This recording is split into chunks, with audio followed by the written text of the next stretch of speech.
They were part of a killing machine terrorizing Somalia's population, but now they're asking for forgiveness. This facility in Jubaland is home to 86 young men who used to fight for one of the deadliest Islamist extremist groups in the world. Here in southern Somalia, in a town once under siege by al-Shabaab, a program is being implemented to rehabilitate once extremist fighters with the hope of peacefully reintegrating them into society.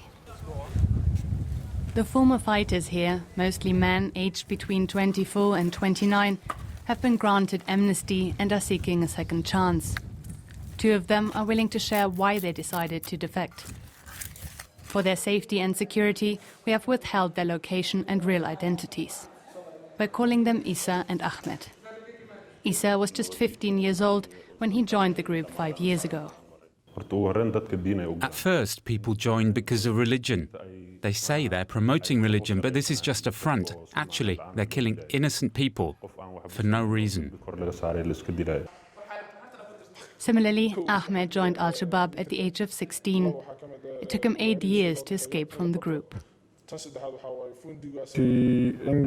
They also killed Muslims in their attack. When I saw my people dying, I decided I had to break away. Many men growing up in disenfranchised and poor parts of the country were lured into joining al-Shabaab for financial reasons and a sense of belonging. To address this, these men now receive vocational training in hands-on group classes. I did not know how to live within society. I learned that here, I've learned how to support myself. But many here are still haunted by nightmares. They struggle to fathom how they were capable of such violence.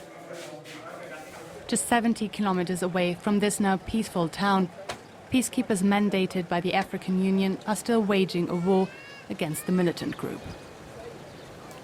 We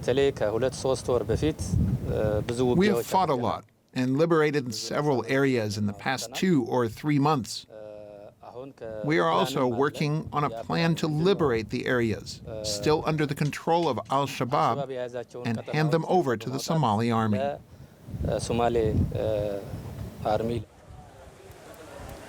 Back at the rehabilitation facility, these young men receive professional psychological support. But above all, it's companionship and leisure time that are helping them to overcome their trauma.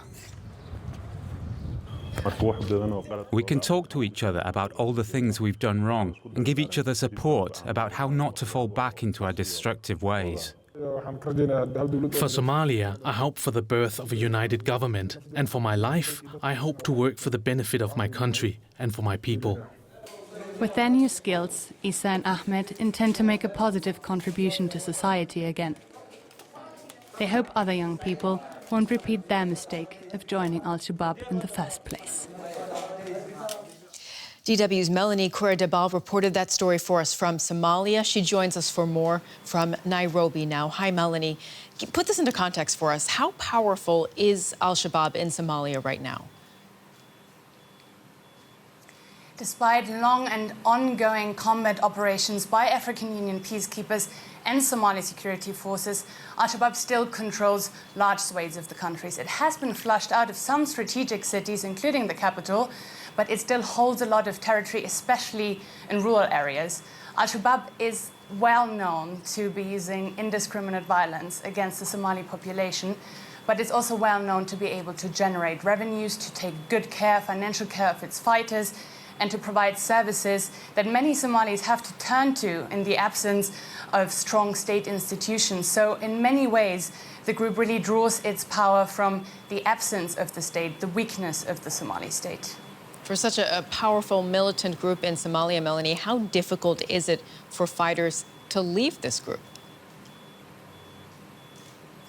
The group makes it incredibly difficult to leave.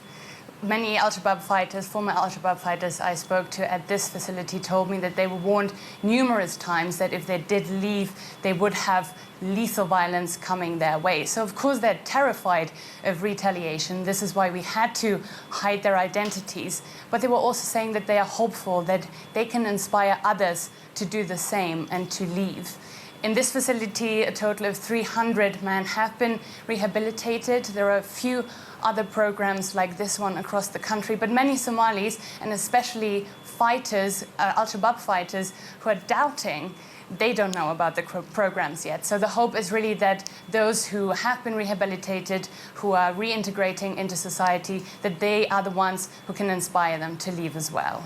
Melanie, given that indiscriminate violence that you mentioned carried out against Somali people, how do Somalis feel about an amnesty program, given their experiences with al-Shabaab?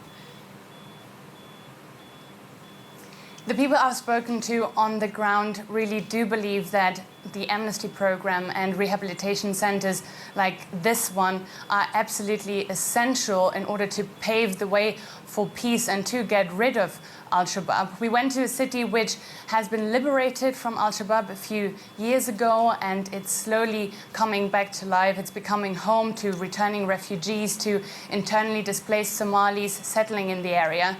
But listening to their stories, to the stories of women who lost their husbands to al-Shabaab, of women who have been on the run for years, of people who cannot return to their villages just yet because the area is still controlled by al-Shabaab, it's impossible not to feel their fear and their pain. That people are terrified still.